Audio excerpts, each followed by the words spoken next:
Hey, we got a new one to the channel, even though it's temporary. I had to go buy this tractor. I've been kind of jonesing for this thing for a few months when I saw it for sale. And it didn't sell. I contacted the guy and got a hold of and went and picked it up. Doesn't look like much. I'm not going to spoil the surprises what's unique on this tractor, but one of the nicer things that it came with was down here. It came with a nice C-angle plow. I am missing the lift rod, but I can get another one of those even if I have to steal it from another tractor. But it's got the bracket and the control rod. It came with bar tires, and then it came with this. This is probably as close to brand new as you're gonna see a tiller. I mean, when you zoom in here, that's still a sharp corner. There's still a sharpened edge on all of these. This one's rounded out a little bit, kind of hard to see. But yeah, you can see there's still paint on the inside here, paint in here. The top of it's really nice and clean. Came with a mule drive. I mean, that thing is like really, really nice. That came with that tractor. So yeah, I don't think I did too bad on that. But anyway, I was tweaking around with it. I found that the seal retainer for the points was missing. Kind of something I'm not really going to go into huge detail on it as of right now.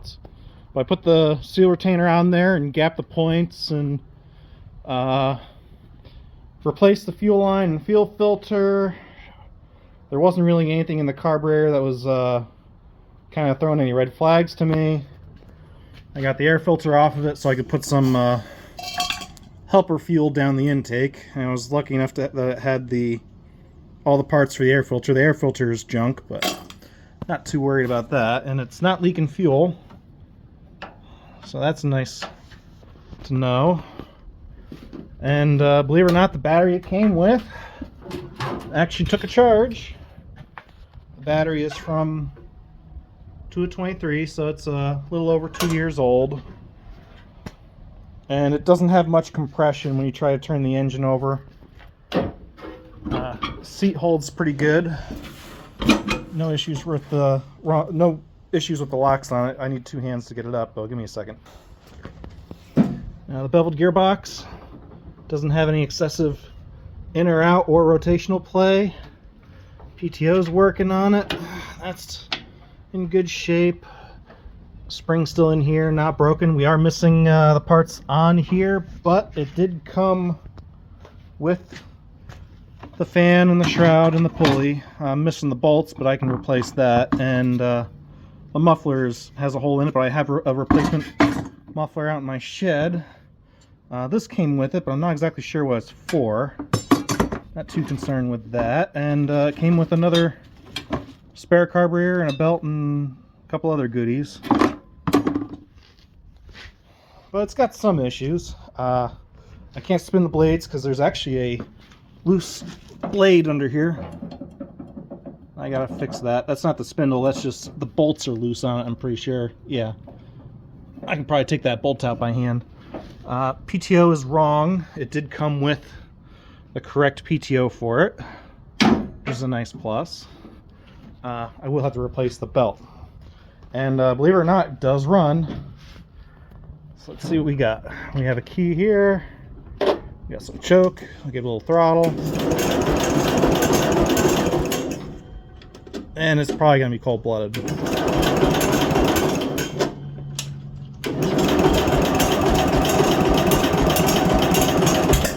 Oh, and that's one of the problems we have, is it's backfiring through the intake.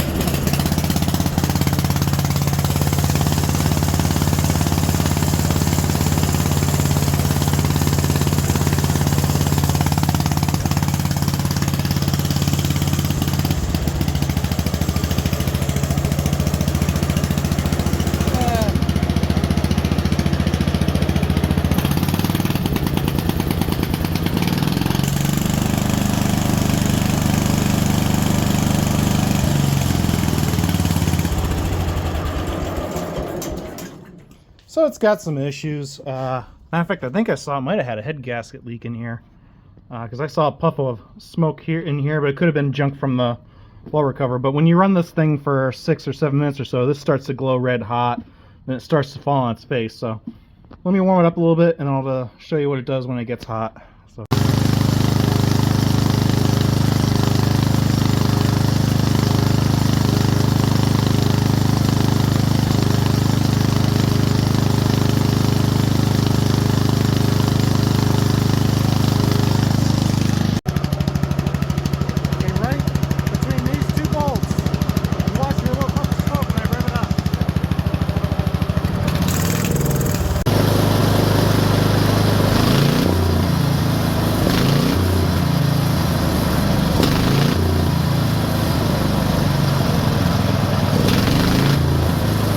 But you can see the smoke coming out here, and I can barely get my hand anywhere by this thing. This is so dang hot. It shouldn't be this hot, just sitting here and running with no load with all the airflow on it.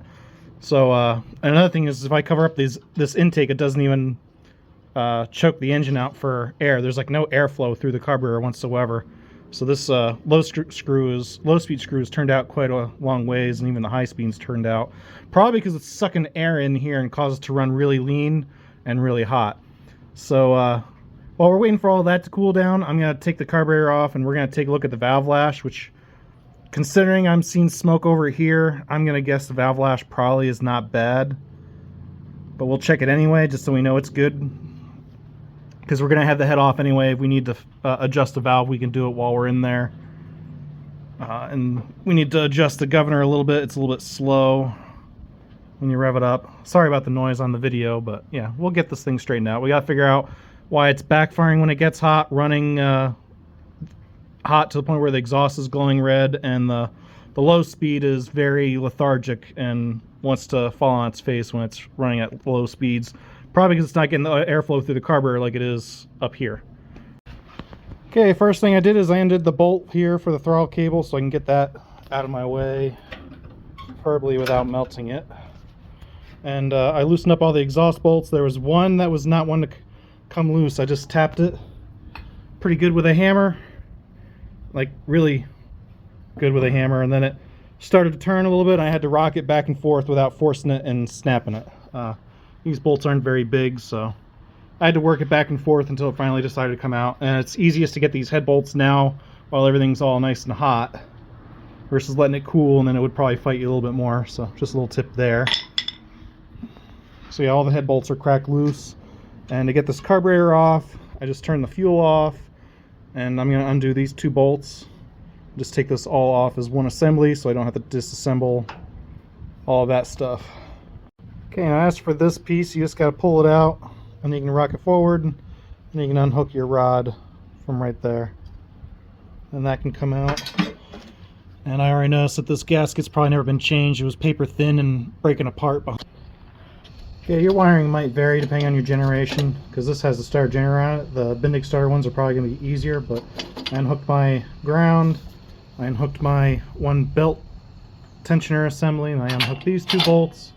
I should be able to just set this assembly off to the side and out of my way. And probably a good idea to unhook the battery, but I like to work on the dangerous side of things, I guess. So I gotta unhook a 7/16 bolt here, and I can take these 3 out, get this plate out of my way, and then I can start taking the head off, because it's getting kind of cool enough where I can work with it. It's like I wouldn't hold on to it, but it's not gonna scald me easily. Okay, moment of truth. We're gonna see what we got. Doesn't look good. I'm hoping I can clean this out from on top, but I have a lot of I don't even know what this stuff is. It feels like insulation, like house insulation. So we got a mouse nest in here. I've smelt a mouse nest in here since I got it. Let alone after I started running it. As you can imagine, that smells pretty nasty. Might be why our head gasket's blown. Yeah, we got a lot more crap in there than what I thought. It's just stuffed full. Oh, and look, our mouse buddy's right on top. Disgusting freaking. Yeah. I'm not sure if you can see it, but that little string there, that's not a steak. That's what's left of a rat tail, mouse tail, whatever. Ugh, disgusting. Let's take a look at the head gasket, see why we were leaking over here. Any holes in here? I don't know. Let me get this cleaned out, and then I'll turn you guys back on. Now, it's hard to see. Let me see if I can't get you zoomed in there, maybe. Here's a crack where that one bolt was mounted at that fought me coming out. Crack is on both sides. And you can also see where this is black on the outside from combustion gases leaking around past it. Wasn't a serious leak, but it was still leaking. I have another gasket kit anyway, and you can also see a lot of the black right here on the gasket surface. If it wasn't leaking, it'd be white like this, but it's been leaking right here. Oh, maybe I'm wrong. Been leaking over here. Aha! You can see it now. See the lines here? You can see the exhaust gases that were coming back through here, and then the oil residue that was also spitting out. So yeah, you can see where it was leaking right there. All that black. If I look at the top, you can see right here, a little oil spot right here from it leaking. So yeah, I had a blown head gasket, and it's probably blown because of the mouse nest in there from overheating. So let's get that all cleaned out, and we'll check our valve lash and everything. I'm sorry, but yeah, found the issue there, why it was leaking. I really do hate mice. They make a mess out of everything. Okay, I think I got a pretty good majority of that nest out of there. I can see down at the flywheel and back behind the flywheel. And thankfully the coil doesn't look like it's mushroomed too bad, so I don't think we'll have any issues there. Cleaned off as much as I could on the top. I'm just going to get a wire brush and clean this up as best I can. I think I might even grab a propane torch to get this hot before I wire brush it, so hopefully this carbon comes off a little easier. And then I can continue to take a look at the valve lash and all that fun stuff. Sorry if I'm repeating things. Okay, the minimum specs for the intake was 7 thousandths. There's my 7 right there. And that clears. And then the minimum spec for the exhaust was 17. That one's a 16. So yeah, we're good. We don't have to do any clearance there. I'm just going to get a little wood chisel and clean this old gasket off of here and put the valve cover back on. I am going to have to order this rubber boot and an air filter for this engine, as well as I need to get some spare ignition points parts, such as the plunger seal, the seal retainer, and all that fun stuff, so I have spare parts, because I'm running out of spare parts for these, and they're getting harder to find for these, so I might as well stock up on them while I can. But at least the valve's clearance is good, and the cylinder doesn't have any scoring in it. You got a light in here so you can see. It's actually really nice and clean in here. I mean, yeah, there's no honing lines left, but let's not forget that this engine is from the 70s. It's not new. So chances are someone's already done a valve job on this in the past. So I'm gonna start putting it back together, and here's the head. I wire brushed it all by hand. Got that all cleaned up. There's the top of the head. That's all cleaned up. And the carbon wasn't all too bad in here either, so I don't think this thing's going to burn any large amounts of oil. It didn't smoke while I was running it, which is good. And it doesn't knock either. So I'm going to start getting these gaskets cleaned off. I'll show you the tool I use. And we'll start putting it back together. This is the tool I like to use. It's just a sharpened wood chisel. And then I stick a rag, or like a disposable shop rag, in the valve pocket, so this dirt and gasket debris doesn't as easily get into the bottom of the engine. So I'll also scrape off the intake gaskets up here, and I'll scrape the manifold and all the other parts off camera. Okay, now that mouse nest is all cleaned up and I got my new gasket on right here, I'm going to make it where the mice cannot get back in here. Now, the mice come in through right here. There's a hole back behind this plate. They climb in right up on top of here, and they go right in, okay? So I have this piece of expanded metal is going to go in right here, and it is going to cover up that hole, and there's still clearance for me to get that one piece in behind the shroud here. And that's going to utilize the wire that goes right there. And I make sure when you're putting this expanded metal in that it doesn't hit any of the wires in here, because it could cause a ground and a spark issue. But I made sure that I'm high enough that it doesn't hit any of those wires. And I may have to trim this corner down so it doesn't hit the spark plug wire. But yeah, that's going to be my trick. Is I got that's going to go in there and cover up that hole. The mice will never get back in there ever again. As for the gasket in here, it's just a little bit of finagling until you get those two gaskets all lined up with that plate and everything. This one was actually interfering with the motor a little bit. Didn't want to all line up straight, but I got it. That's probably the most finicky part of the whole job.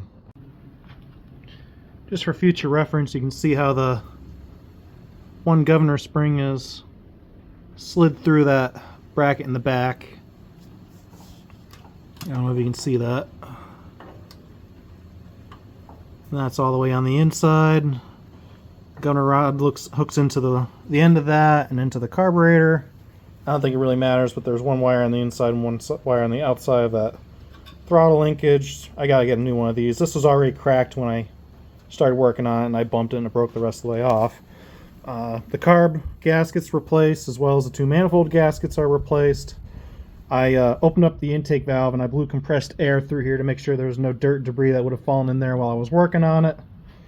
The head bolts are all wire wheeled and sprayed with oil. They're dripping off while I put everything else together. Next thing I'm going to do is I'm going to put the throttle cable on, which is just one bolt on the top here. And it hooks into a hole right there. Kind of hard to see. That's where the throttle cable hooks up on that rod. And I'll set it to full throttle and then set my governor for the carburetor where that's sitting, then I'll start putting the head back on. Okay, the head's back on, the bracket here is tightened up, the ground's put back on, carburetor's been adjusted, I got the ignition wire set someplace where it won't ground out, everything's all tight. It should start up and run just fine.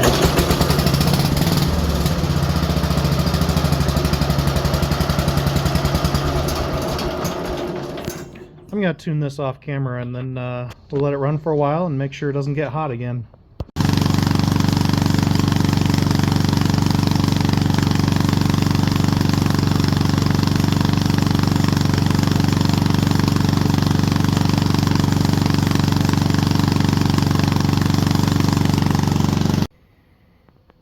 Well, I've been test running it, making sure everything was all happy. Head gasket leak is fixed. I got it up to operating temperature, actually hotter than the last time I tested it. This time the head temperature was 155 instead of 145, and my exhaust temperature was about 100 degrees lower this time. It was like around 760 instead of 880 I think I had. So, and it's also running a lot better. It's not snap, crackling, and popping like it was before. Let me fire it up so you can hear it.